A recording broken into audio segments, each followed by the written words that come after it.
Hi, my name is Ephatha. I'm Haitian. I'm 20 years old and I live in Canada, and this incident happened to me in 2011.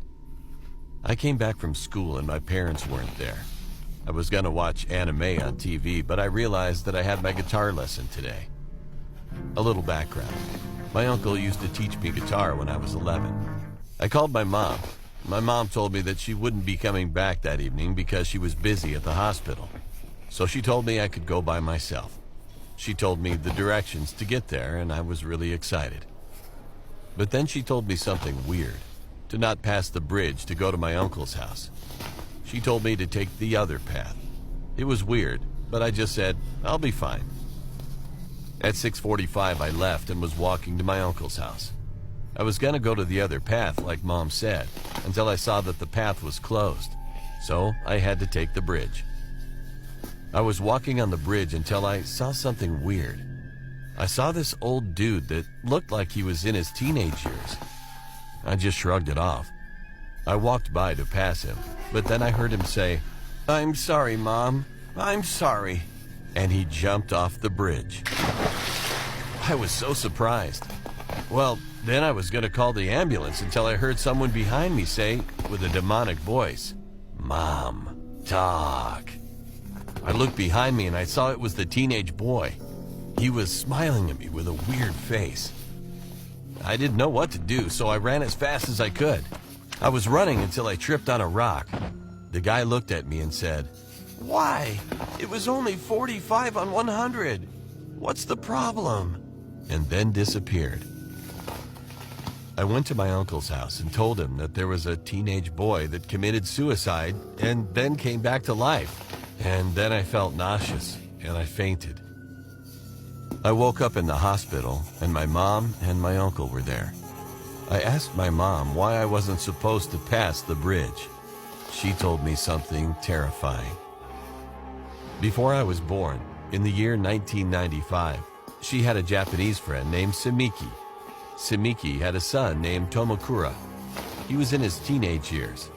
He was annoying and hated his mom because she treated him like trash. One day, he failed his math exam. He got 45 on 100. He was scared that his mom would find out, so he committed suicide on the bridge. Since then, he haunts that bridge. When his mom found out that her son died, she went into depression.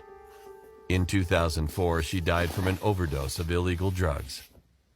Since that day, I never go alone at night.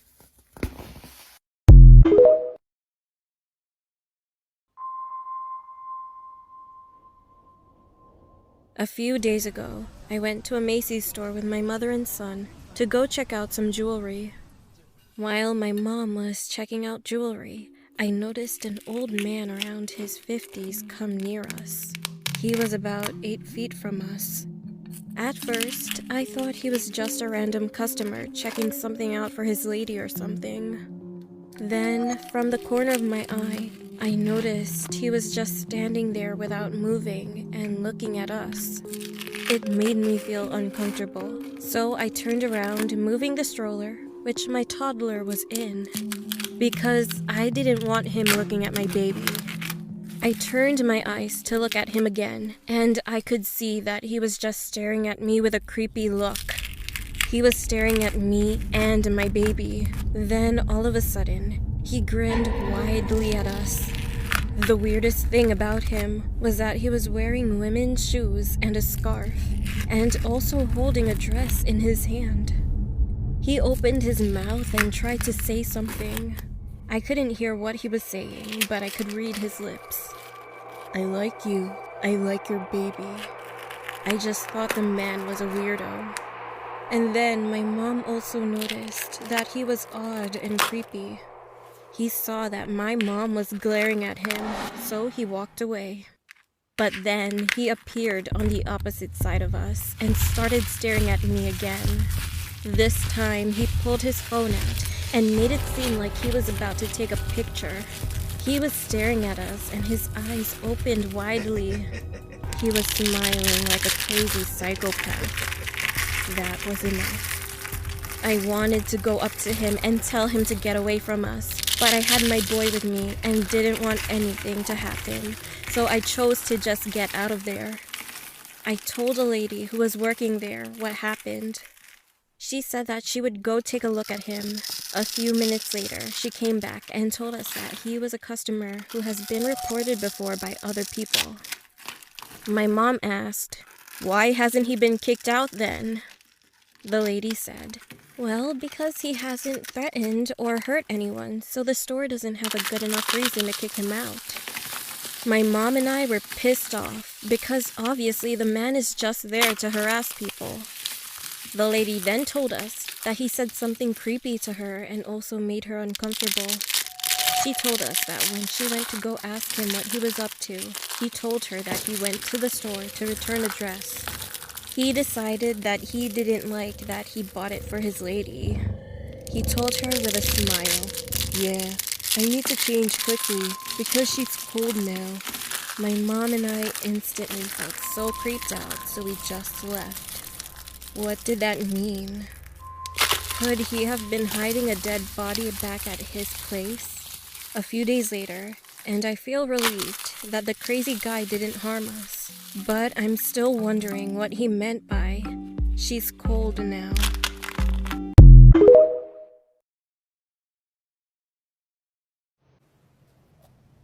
Here in the Philippines, supernatural are very common, and we have many scary urban legends and myths, as well as scary monsters.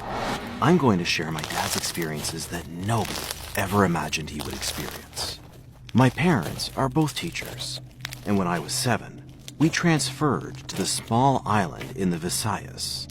My dad was a drunkard, but he's very good at his job as a teacher. Before, people didn't have any bathrooms, so we would just poop at this mangrove forest that was at the center of the island. We lived near the forest, so we would just take a poop there. I was 10 years old when this happened. One night, my mom asked my dad to help her with carrying stuff to the boat around 3 a.m. since she was pregnant and she had to be early at the seminar. My dad agreed, even though he was drinking that night. You might think why we need a boat. You see, it takes 1 hour to get to the mainland where the seminar takes place, and before the lights were cut off every 12 a.m., so we would wait until dusk to get the energy power back.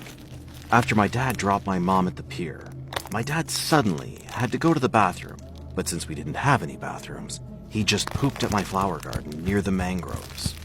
When he was about to poop, he saw something from afar. He described it as a snake-like, but it was bigger and it was half pig.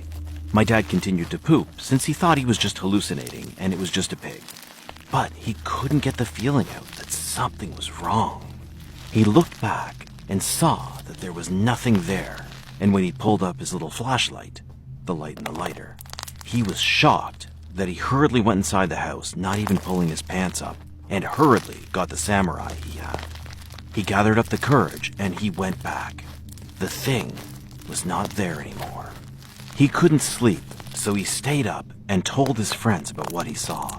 He explained that he had seen something like an animal, but half was human, and this time the other half was that of a snake.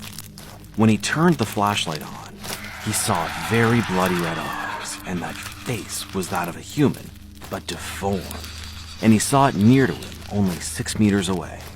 His friends just laughed and told him that maybe it was just imagination, but he insisted it was not. Then suddenly, one of my neighbors came up to us and asked if we had a pig, a very big black pig, and explained that he saw the pig around 1 a.m. near our backyard, where my dad had pooped. I watched my dad shocked. We realized that the thing was not just after hanging out there. It was after my mom that she was pregnant around that time. I don't know if you'll find this believable, but I saw with my own eyes. My dad was truly terrified around the time he encountered that thing.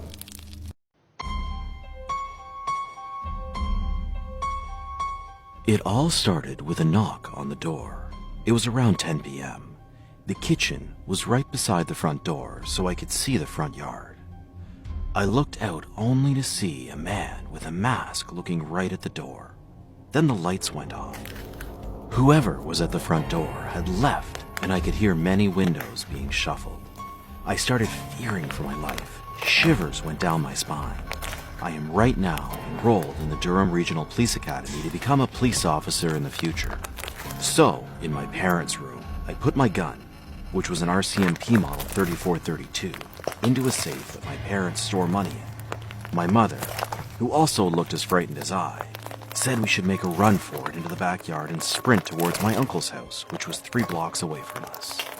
But I looked towards the backyard glass sliding doors, and I could see the silhouette of a man and realized it looked like he was holding a knife. My mother and I decided to hide in the basement, as it had the most durable lock. We brought in kitchen knives and hid there in the vast darkness. My mother was crying, so I reassured her that everything was going to be okay. An hour went by, just staying there but not hearing any noises. My father should have been home by now, I thought to myself. We carefully went out of the basement and we saw that there was nothing. That's when I realized that I had a gun upstairs. I felt a little guilty as I'm learning to become a cop, and cops are supposed to investigate these kinds of situations. I didn't know the code for the safe, so my mother opened it and I got out my gun. My mother was beside me with a kitchen knife as we went into every room to see if anyone had broken in. We didn't find anything, so we concluded that they were just kids who were ding-dong ditching. My mother was still paranoid as my sister's washer window was cracked open. Both my sisters were on a camping field trip as the school year ended. Due to my mother's paranoia, I slept with her in the master bedroom, and I even brought my gun. She asked where my father was, and I said, he's probably just busy. I went to bed, but awoke around 2 a.m. to hear my mother shouting. She was in the closet, looking at something, and something from the closet snatched her. I picked up my gun and pointed towards the closet, but something from behind me started strangling. I twisted his arm and pointed the gun at him. The other man holding my mother pointed a knife towards my mother, but immediately I shot his hand. My shooting skills have succeeded as I successfully hit his arm, and he dropped his knife. My mother picked it up as I let go of the man and pointed the gun towards both men. I told my mother to check the signal and electricity cable, and she rushed to check. In a minute, the lights turned on, and notifications were popping up on my phone. I picked up my phone and dialed 911, and my mother called my father. I unmasked one of the men, and it was this 40-year-old man with a lot of facial hair and looked frightened. I unmasked the other one and was shocked to see my father's ex-best friend, Tony. I remember meeting him a lot, and my father and he were close, but this man got involved with drugs or something.